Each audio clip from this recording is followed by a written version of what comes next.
आज हम बात करेंगे कि हम सोचते कैसे हैं। इस बात पर चर्चा करने से पहले मैं यह बता देना चाहता हूं कि इस वीडियो में आप सीखेंगे कि पॉजिटिव थिंकिंग और नेगेटिव थिंकिंग हमारे माइंड को किस तरह से प्रभावित करती है। हमारा मन शब्दों और वाक्यों को नहीं सोचता है, हम शब्द के बारे में नहीं सोचते हैं। हमारा मन तस्वीरों में सोचता है। अगर देखा जाए तो हमारे मन में न ही लेटर्स है और न ही शब्द, बल्कि केवल उनके तस्वीरें हैं। अगर हम लेटर ए के बारे में सुनते हैं तो हमारा मन वास्तव में ए की केवल तस्वीर ही बनाता है और कुछ नहीं। हमारा मन तस्वीरों में सोचता है, न कि शब्दों में। हर शब्द, हर वाक्य हमारे दिमाग में एक अलग तस्वीर बनाता है। अगर कोई कहता है राम ने एक कार खरीदी है तो हमारे मन में कार की तस्वीर बनने लगती है। अगर कोई कहता है कि राम ने एक घर खरीदा है तो हमारे दिमाग में अलग तस्वीर बनती है। ठीक इसी प्रकार से हमारे दिमाग में पॉजिटिव और नेगेटिव थिंकिंग की तस्वीर बनती है।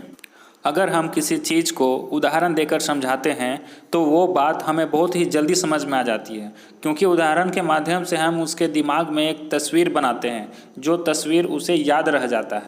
किसी भी टॉपिक को अगर हम बहुत लंबे समय तक याद करना चाहते हैं तो उसके साथ हम एक कहानी जोड़ देते हैं, और कहानी जोड़ने से वो टॉपिक हमें बहुत ज़्यादा समय तक याद रहता है। इसी प्रकार से हर वर्ड के पीछे एक तस्वीर जुड़ी होती है।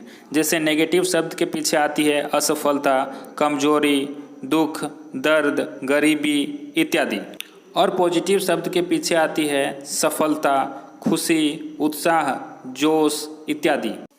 मान लीजिए आप लोगों को यह बताते हैं, मुझे यह बताते हुए दुख हो रहा है कि हम असफल हो गए हैं। इस वाक्य का उन लोगों पर क्या असर होगा? वे लोग इन शब्दों में हार और निराशा और दुख के चित्र देखेंगे जो असफल शब्द में छुपे हुए हैं। इसके बजाय अगर आप कहते हैं यह रहा एक नया उपाय जिससे हम सफल हो सकते हैं, तो इससे उनका उत्साह बढ़ जाएगा और वे एक बार फिर कोशिश करने के लिए तैयार हो जाएंगे। मान लीजिए आप कहते हैं हमारे सामने एक समस्या है। ऐसा कहने पर दूसरों के दिमाग में आप ऐसा तस्वीर बना देंगे जो सुलझाने में मुश्किल और अप्रिय होगी।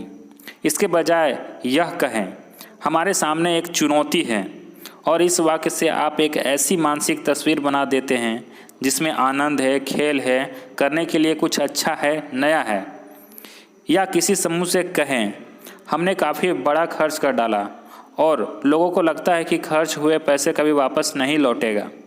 निश्चित रूप से यह नकारात्मक वाक्य है। इसके बजाय यह कहें हमने काफ़ी बड़ा निवेश किया है, और लोग एक ऐसी तस्वीर बना लेंगे जिसमें बाद में लाभ लौटता हुआ दिखता है, और यह एक बहुत सुखद दृश्य होता है।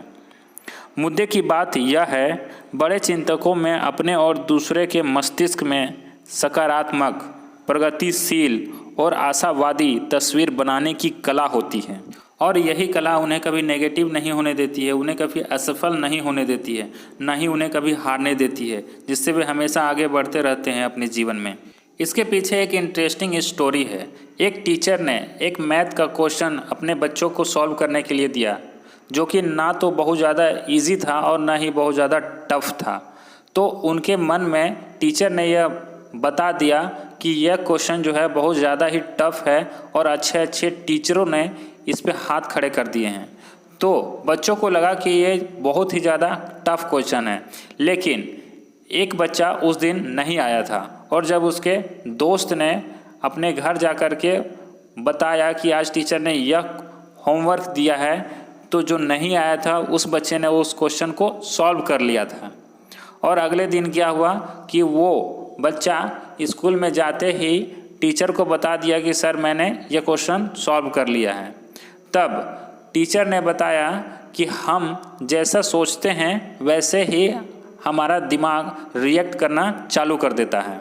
इस वजह से हमें अपने माइंड में पॉजिटिव थिंकिंग को लाना चाहिए, ना कि नेगेटिव थिंकिंग को, क्योंकि नेगेटिव थिंकिंग हमें कमज़ोर करता है, हमें असफल करता है, हमें नीचे गिराता है, हमें दुखी करता है, और हम कभी आगे नहीं बढ़ पाते हैं।